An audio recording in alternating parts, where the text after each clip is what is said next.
Good morning, Richard. Good morning to you, or good evening. We're Yeah, halfway around the world from each other. yes, exactly. Yeah. Well, today I want to ask you about something that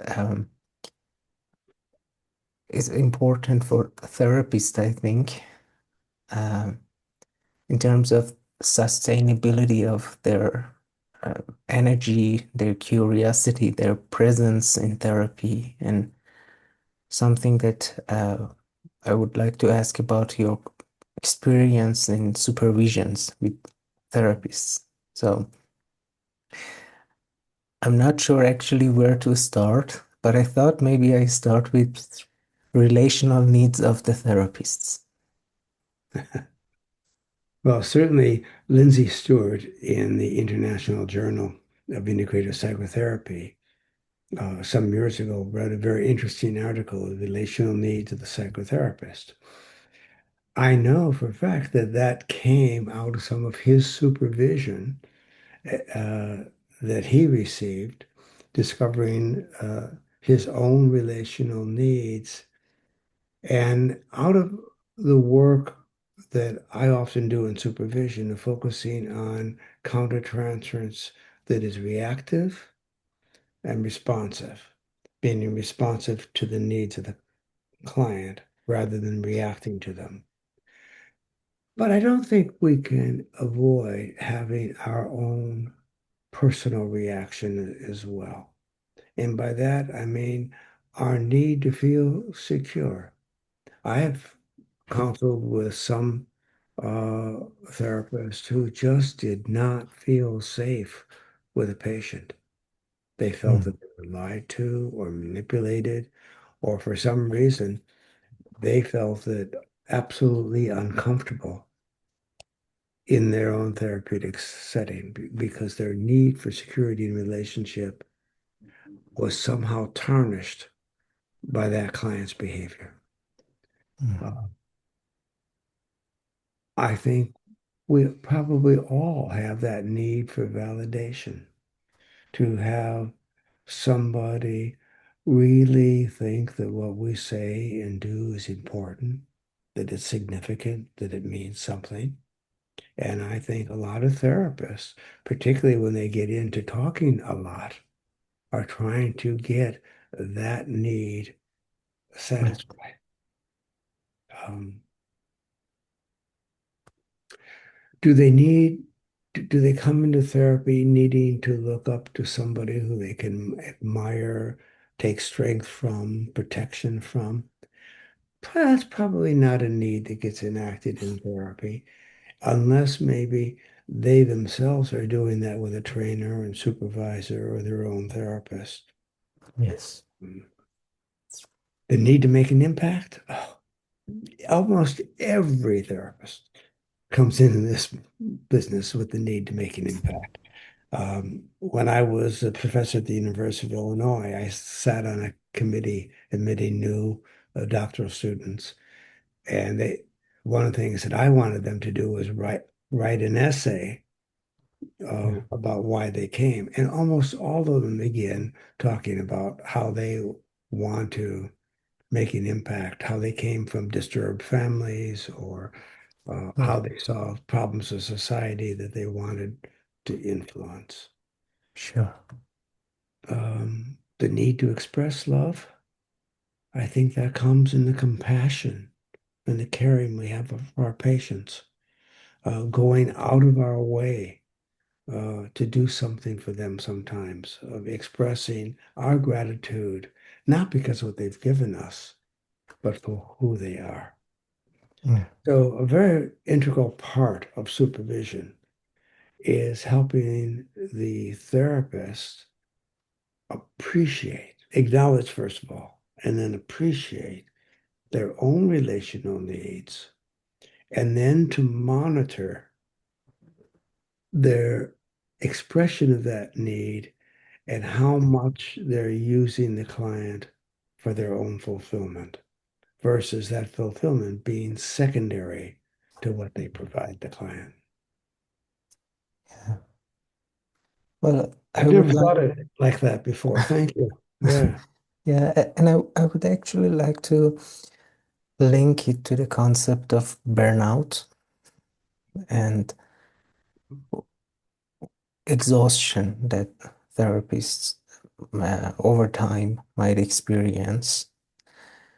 And how would that actually be linked to um, their satisfaction or dissatisfaction of these needs? Um, yeah. When I was doing a lot of teaching and supervising about the treatment of borderlines, it was quite common that people would come for the training because they were close to burnout. And one of the mm, things I realized is they had so many of the same kind of ultra needy clients, mm, um, that they were just putting out all the time. The same thing with some of my colleagues who worked where most of their practice was severe sexual or physical abuse clients. Um, they got so emotionally tired. And this is one of the reasons we do the 5 day experiential workshops for therapists. We create a yeah, safe retreat where there's no television. We take care of the food. We do that sort of thing to help them restore and renew their own capacity and to talk about their own personal concerns. sure. Um, I remember years ago when the AIDS epidemic was rampant in New York, and I Oh, had a uh, guy in supervision named Terry, and he had almost all uh, gay men who were dying, or their partners. And in fact, he would go, what got so well known at the hospital that he would go at 11 o'clock at night to the mm, hospital, come in, the nurses would be glad he was there. And he'd crawl up in bed and hold these guys in his mm. arms before they died. Uh, Oh, and I remember he was talking one day in supervision group, and he said, I can't take another AIDS client. I can't. He said, and he looked at one of the women who had a lot of borderline clients. He said, mm. just give me a borderline woman. I don't want another dying man. Yeah, yeah. And I And think that was such a beautiful example of his coming to the end of yeah. his professional energy. Mm, I mm, mean,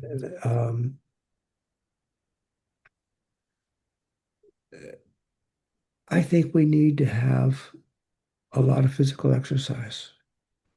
uh-huh. I think we sit on our bottoms listening to Yes, people all day. We need to swim, go walking fast. We need to go to the gym. We need to do physical exercise. I think we need to have our own personal life in order. Somebody mm, who's dealing with a disruptive marriage at home has a heart. She may concentrate very well at work for a while, but mm, that's all going to interfere. So one's own home life, exercise, recreation time, escape time. I've mm. had people in supervision say, "Oh, I can't take a vacation. I've got troubled patients." Well, you're Yes, going to be in trouble if you don't take a vacation. yeah, Yeah. yeah. Well, especially in this kind of job, I mean, in this kind of approach that you teach, you always say that the key is love for the patient. I mean, the love that you have for the patient. And I think to have that love sustainable in a period of time, then it becomes necessary to care for ourselves. Yeah. One of the things that I do when I'm doing a 5 day workshop, I often don't go to dinner with people. Uh, I need that withdrawal alone time to replenish my own spirit. Um, or I'll go to dinner with one or two people where I mm, have a simple conversation and I can focus on that person, not be overloaded with a lot of stimuli. yeah.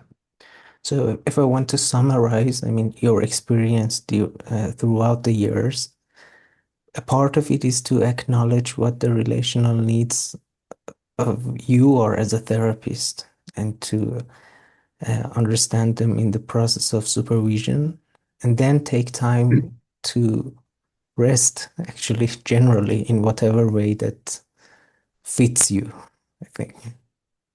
And to know our own history and to know who we are. This is why a thorough, in-depth psychotherapy, often with more than one therapist over time, it becomes so essential for being a competent psychotherapist. Yeah. So I understand it that this shows actually where our edges are and where we actually exhaust ourselves as we get to know Yeah. Well, you said anything. at the beginning we had several questions. Have we done all of them? I think unless you remember another experience of this exhaustion, or if you have a personal experience of really connected to this topic. No, I would have to just sit back and think of many examples in my life as a supervisor where I Yeah. was often dealing with people who are on the verge of burnout, either because their own personal issues hadn't been resolved, they were working too many hours, their home life was disrupted, Mhm. or they had the kinds of clients who were all in the same diagnostic category. Um, those were all the things that I think add to burnout. Yeah, of course, it's a personal judgment, but I want to ask if you have a standard in your mind from minimum and maximum of hours that the therapist can bear. No, only my own. I always kept my clinical practice between 22 and 25 hours a week. Okay, in a week. Yeah. Yeah. That gave me time to read, gave me time to make notes, gave me time off to go to workshops. I also never worked July and August, and sometimes not most of June. Um, Mhm. but when and you have to add to that, though, for me, I also ran an institute on weekends. So Mm. I'd work Monday through Thursday, Yeah.